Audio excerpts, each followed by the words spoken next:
In 1980, there was an advertisement in Rolling Stone magazine entitled How to Read Faster. The advertisement was sponsored by the International Paper Company. It described 3 ways to improve reading and general comprehension of a book, article, or any other written material.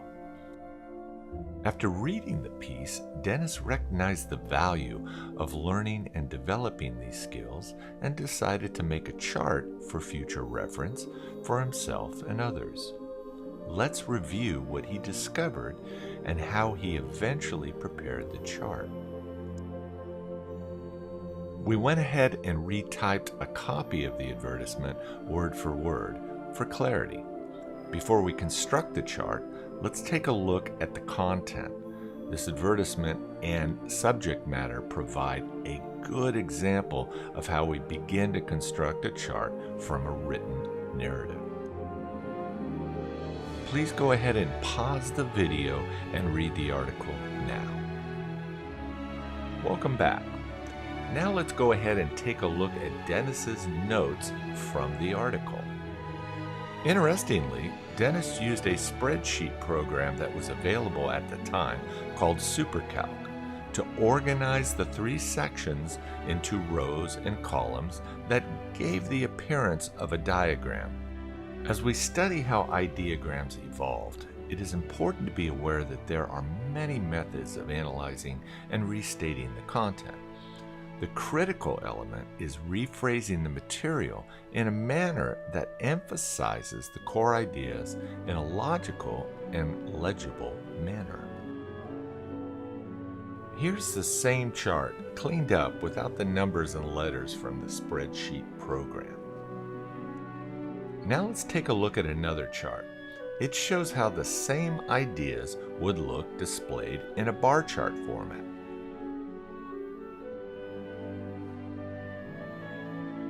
Here is one of Dennis's early IdeaGrams.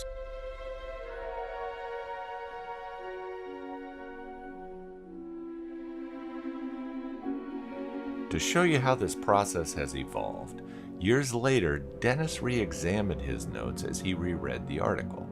In doing so, he decided to create a new chart. This new chart shows the progression and refining of the IdeaGram concept.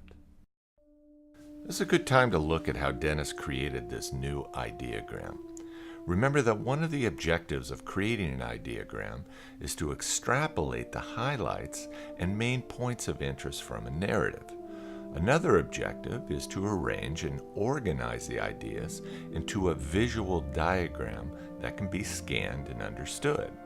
And finally, the process of creating an IdeaGram in and of itself forces one to delve deeper into the core ideas of the narrative than just reading the article would likely uncover.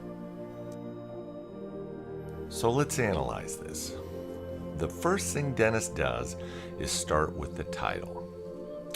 He then adds the 3 main approaches that are outlined in the article: how to preview, how to skim, and how to cluster, adding them each as separate or independent branches.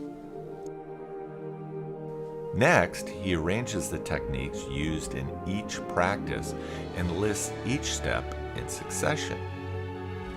If we look at how to preview, you will see that he has 2 branches off the main subject.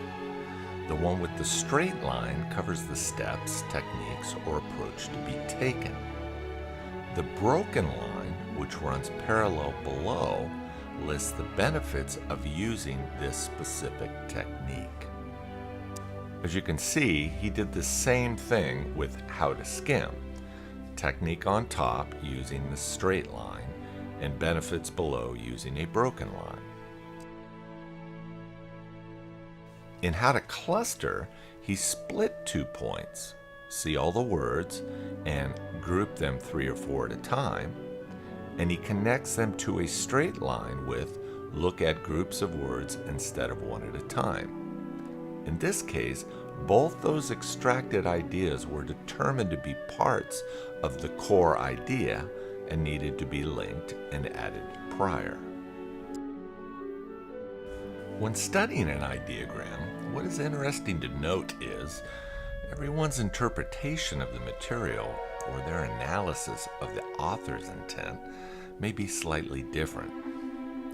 Everyone has his or her own filter, and that makes going through the process of creating a chart original, challenging, and ultimately a rewarding experience. It's interesting that the concept of previewing, skimming, and clustering do much more than enable a person to read faster. It is often the case that doing the analysis that is required to create an ideagram, as in uncovering the core ideas of a document, often contributes to a deeper understanding than what appears to be presented on the surface. We hope you enjoyed the video. Please go ahead and subscribe to our YouTube channel, as we'll be posting more videos on this subject and others in the near future. Thanks for watching.